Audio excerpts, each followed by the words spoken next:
Friends, big Boss house లో ఊహించని ఎవ్వరు కూడా అనుకోని షాకింగ్ ఎలిమినేషన్ అయితే జరిగిపోయింది. Last week Divya versus Suman Shetty Bigg Boss house లో ఎలిమినేషన్ జోన్ దాకా వెళ్ళారు కాబట్టి అంతకు మునుపు దివ్య సంజన ఉన్నారు. సో దివ్యాని ఖచ్చితంగా నెక్స్ట్ వీక్ ఎలిమినేట్ అవుతుంది అనుకున్నారు. దివ్యాని ఎలిమినేట్ అయింది. అలాగే దివ్య తర్వాత ఎవరు, సుమన్ శెట్టి గారు నామినేషన్స్ ఆ డేంజర్ జోన్ లో ఉంటారు కాబట్టి సుమన్ శెట్టి గారు ఎలిమినేట్ అయిపోతారు అనుకున్నారు. కానీ షాకింగ్, బ్రేకింగ్, సెన్సేషన్, అసలు ఇంకా నెక్స్ట్ లెవెల్ ఏంటి అంటే రీతు ఎలిమినేట్ అయింది. అయితే అయితే రీతు ఎలిమినేట్ అయింది. రీతు ఎందుకు ఎలిమినేషన్ ఎందుకని మీరు షాకింగ్ అంటున్నారు అంటే, షాకింగ్ అని ఎందుకు చెప్తున్నానంటే, almost ticket to finale Kalyan తో పాటు ఈక్వల్ గా వచ్చి, ఓకే, ఈక్వల్ గా వచ్చి ఓడిపోయింది. అంటే ticket to finale runner up అనుకోవచ్చు రీతు. కానీ తను ఎలిమినేట్ అయిపోవడం జరిగిందంట. ఇది నిజంగా చెప్పాలి అంటే ఆల్మోస్ట్ తన ఏవి కూడా రెడీ చేసేసారంట. అదంట ఇదంట ఇదంతా కూడా జరిగిందంట. So Ritu versus Suman Shetty. So Suman Shetty గారు సేవ్ అయిపోయారు. నాకు తెలిసి అయితే రీతు సింగిల్ ఎలిమినేషన్ అనమాట. నెక్స్ట్ వీక్ వచ్చేసరికి సుమన్ శెట్టి గారు ఎలిమినేట్ అవుతారు. సో ఈసారి బిగ్ బాస్ సీజన్ 9 ఆల్మోస్ట్ నాకు తెలిసి నా అనాలిసిస్ ప్రకారం అయితే టాప్ 6 వెళ్తారు finale week. Not top 5, top 6 వెళ్ళిపోతారు అనమాట. భరణి, సంజన, డెమాన్, ఈ మిగతా టాప్ 3 కంటెస్టెంట్స్ మనకు తెలిసిన విషయం. అయితే రితు ఎందుకు ఎలిమినేట్ అయింది, ఎందుకు తనకు ఓటింగ్ పడలేదంటే, స్టార్టింగ్ మీరు గమనించినట్టయితే 5 స్ట్రామ్ కంటెస్టెంట్స్ వచ్చారు కదా. 5 స్ట్రామ్ కంటెస్టెంట్స్ వచ్చే ముందు flora versus Ritu danger zone లో నిలబడ్డారు. యాక్చువల్లీ ఆ వారం ఆ రితు ఎలిమినేట్ అయిపోవాలి. కానీ ఫ్లోరా తనకన్నా తక్కువ ఓటింగ్ పడింది కాబట్టి ఫ్లోరా ఆమె ఎలిమినేట్ అయిపోయింది అనమాట. ఆ తర్వాత ఏమైందంటే ఈ మాధురి, రమ్య, అలాగే ఆయిషా వీళ్ళందరూ కూడా రితుకు సంబంధించి, దివ్యకు సంబంధించి, భరణికి సంబంధించి ఊహించని మలుపు తిప్పి వాళ్ళు ఒక్కొక్కళ్ళుగా వీళ్ళని సేఫ్ గార్డ్ చేసుకుంటూ వాళ్ళు వెళ్ళిపోయారు. వాళ్ళు అలా వెళ్ళిపోయి చివరాఖరికి ఇన్ని వారాలు సేవింగ్ జరిగి, అంటే తనూజ సేవ్ చేసింది, ఆ తర్వాత కెప్టెన్ గా తనకి ఒక సేవింగ్ వచ్చింది. ఇన్ని జరిగిన తర్వాత ఇక రితు వచ్చేసరికి నామినేషన్స్ లో ఉండడం, తర్వాత దివ్య తనని సేవ్ చేయడంతో ఇక ఆఖరికైతే తను వెళ్ళిపోవాల్సిన టైం అయితే వచ్చింది.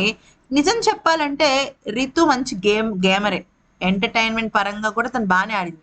కానీ ఎంత పెద్ద తెల్లని పేపర్ అయినా సరే ఒక మచ్చ పడింది అంటే ఆ మచ్చే కనబడుతుంది అన్నట్టుగా తను ఏ గేమ్ ఆడినప్పటికీ కూడా నిజాయితీగా ఆడిన సందర్భాలు చాలా తక్కువ. ఎతకచ్చు, వేళ మీద లెక్కెట్టచ్చు అనమాట.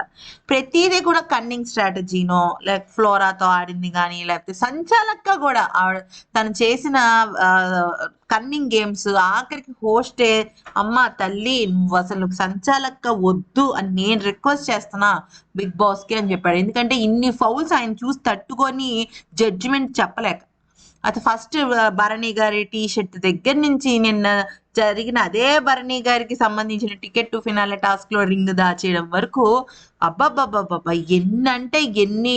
అసలు కన్నింగ్ గేమ్, ఫౌల్ గేమ్ అంటే అది రితునే. సాధారణంగా కొంతమంది కంటెస్టెంట్స్ ఏంటంటే సరైన నాలెడ్జ్ లేక, లేదంటే ఆట మీద పూర్తి స్థాయి అవగాహన రాక ఫౌల్ గేమ్స్ ఆడుతూ ఉంటారు. అంటే అర్థం కాక తప్పుగా ఆడుతూ ఉంటారు. కానీ రితుది ఏంటంటే పూర్తిగా కన్నింగ్ ఫౌల్ గేమ్ అనమాట. అంటే ఏ రకంగా షార్ట్ కట్ గా కన్నింగ్ గా గెలవాలో అదంతా కూడా రితుకి చాలా వెన్నతో పెట్టిన విద్య. ఆ బెలూన్ టాస్క్ లో కానీ, లేకపోతే అవతల వాళ్ళ మీద నిందలేసేయటం కానీ, ఇట్లాంటివి చాలా ఈజీగా జరుగుతాయి. అంతేకాకుండా మొన్న బాల్స్ టాస్క్ లో కూడా రితు సంచాలక్గా ఫెయిల్ అయింది.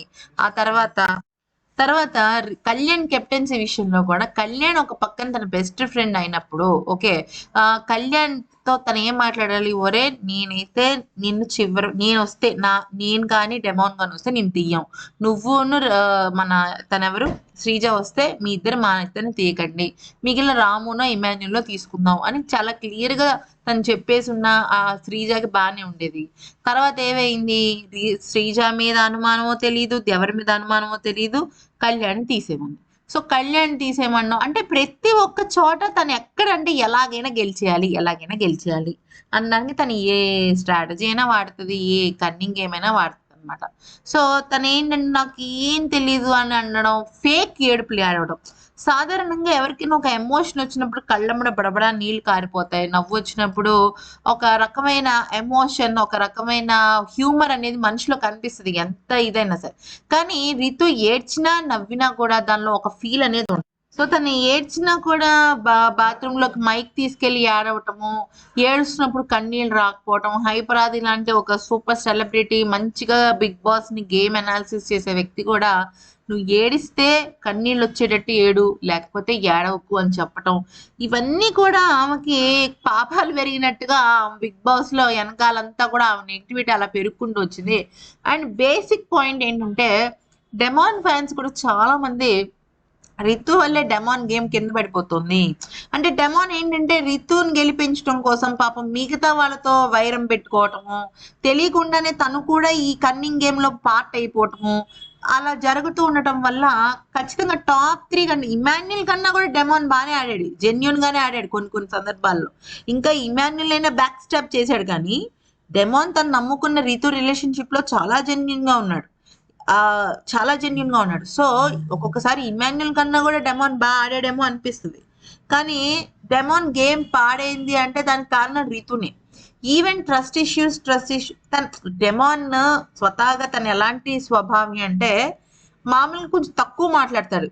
డెమాన్ గాని, భరణి గాని వీళ్ళందరూ కొంచెం తక్కువ మాట్లాడతారు. ఏదైనా స్టాండ్ తీసుకో అని చెప్తే తప్ప తీసుకోరు, కానీ వాళ్ళ గురించి కూడా వాళ్ళు చాలా తక్కువ మాట్లాడుకుంటారు.